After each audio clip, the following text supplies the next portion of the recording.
భక్తుడు తెలియజేస్తున్నాడు. ఏమనంటే, యెహోవాను నమ్ముకునుడి.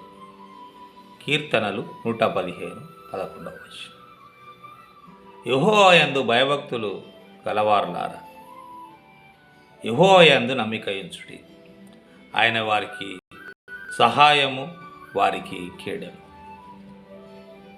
యెహోవా యందు భయభక్తులు గలవారులారా, ఎవరైతే దేవుని యందు భయభక్తులు కలిగి ఉంటారో మరి వారు ఏం చేయాలి? దేవుని యందు నమ్మిక ఉంచాలంట. ఆయన అంటున్నాడు, యెహోవా యందు భక్తుల గలవారులారా, యెహోవా యందు నమ్మిక ఉంచుడు. ఎందుకంటే ఆయన వారికి సహాయం, వారికి కేడెం, వారికి సంరక్షణ. అలాగే మరి దావీదు రాజు మరి దేవుని స్తుతిస్తున్నాడు. ఆయన యొక్క స్తుతి గీతము దేవుని దయా కనికరముల కొరకు ఆయన దేవుని స్తుతిస్తున్నాడు. 2వ సమూయేలు గ్రంథము 22వ అధ్యాయము 31వ వచనం. దేవుడు యథార్థవంతుడు, దేవుడు యథార్థవంతుడు. యెహోవా వాక్కు నిర్మలము. అవును, దేవుని వాక్యము, దేవుని మాట, దేవుని వాక్కు నిర్మలం. దానిలో ఎటువంటి కల్మషం లేదు. దేవుడు మాట ఇచ్చాడంటే నెరవేర్చే దేవుడుగా ఉంటున్నాడు. దేవుడు మాత్రమే. మనుషులు మాట ఇచ్చి తప్పించుకుంటారు. మాట ఇచ్చినట్టే ఇచ్చి మరి ఆ మాటను మళ్ళీ మార్చేస్తారు. సాకులు చెప్పి తప్పించుకుంటారు. దేవుడు అలాంటి వాడు. దేవుని మాట నిర్మలం, దేవుని వాక్కు నిర్మలం. ఎందుకంటే దేవుడు యథార్థవంతుడు. దేవుడు మాత్రమే యథార్థవంతుడు. అందుకే దేవుని వాక్కు నిర్మలము. ఆయన శరణు వచ్చే వారందరికీ ఆయన కీయడం. ఎవరైతే మరి దేవా అని ఆయన శరణు వచ్చేవారుగా ఉంటారు వారికి ఆయన కేడెం, ఆయన వారికి కేడెం. అలాగే మరి హెబ్రీ పత్రిక 1వ అధ్యాయము 9వ వచనంలో మరి పౌలు గారు ఈ విధంగా రాశారు, నీతి హెచ్చిస్తుంది అంటున్నాడు. అవును, నీతి హెచ్చిస్తుంది. నిన్ను నీతి అనేది ఉన్నత స్థితిలో వస్తుంది. నువ్వు నీతిపరుడవైతే నిన్ను మరి ప్రేమించేవారు ఉంటారు.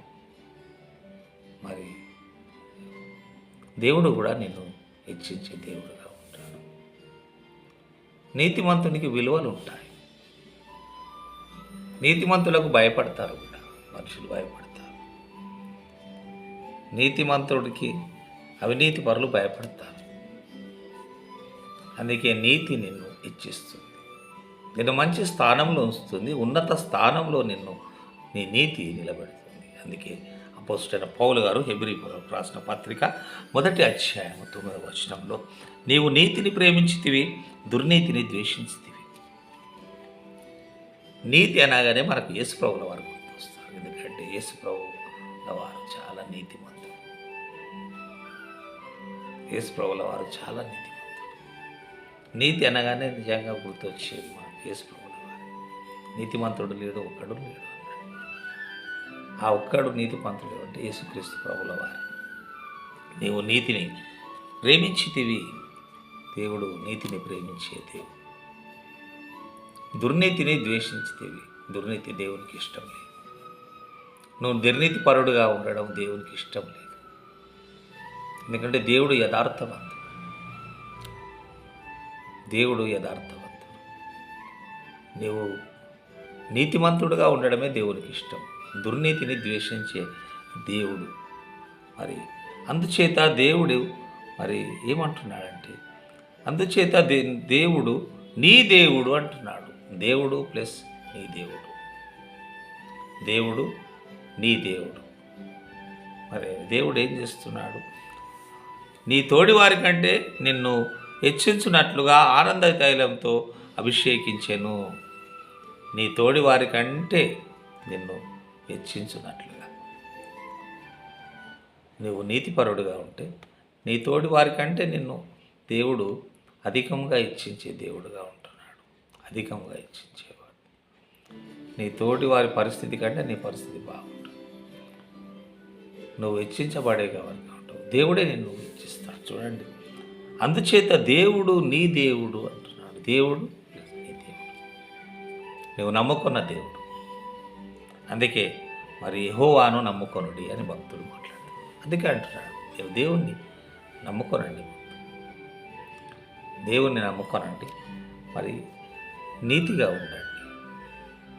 ఎందుకంటే దేవుడు నీతిని ప్రేమించే దేవుడు, నీతిని ప్రేమించే దేవుడు, దుర్నీతిని ద్వేషించే దేవుడు నీ దేవుడు. అందుకే నీ తోడి వారికంటే నిన్ను హెచ్చించున్నట్లుగా ఆనంద తైలంతో, ఆనందం అనే ఒక తైలాన్ని నీకు ఇస్తాడు. ఆ ఆనంద తైలంతో నిన్ను హెచ్చిస్తాడు. ఎప్పుడు నీవు నీతిమంతుడుగా ఉన్నప్పుడు, నీవు నీతిని ప్రేమించినప్పుడు, నీవు దుర్నీతిని ద్వేషించినప్పుడు. అందుకే దేవుణ్ణి నమ్ముకొని, మరి దుర్నీతి ఉంటే దుర్నీతిని వదిలిపెట్టి నీతిని ప్రేమించేవారిగా ఉండాలి. ఒకవేళ మనలో దుర్నీతి ఏదైనా ఉంటే ఆ దుర్నీతిని తీసివేయాలి. దుర్నీతిని ద్వేషించే దేవుడు మన దేవుడు, నీతిని ప్రేమించే దేవుడు మన దేవుడు. అందుకే అంటున్నాడు, యెహోవా యందు భయభక్తులు గలవారారా, ఆయనందు నమ్మిక ఉంచండి. దేవుని యందు భయభక్తులు గలవారారా, మీరు నమ్మిక ఉంచండి. ఆయన్నే సహాయము, ఆయనే కీడమునై ఉన్నాడు. అటువంటి కృప దేవుడు మనకు అనుగ్రహించునుగాక. ఆమేన్.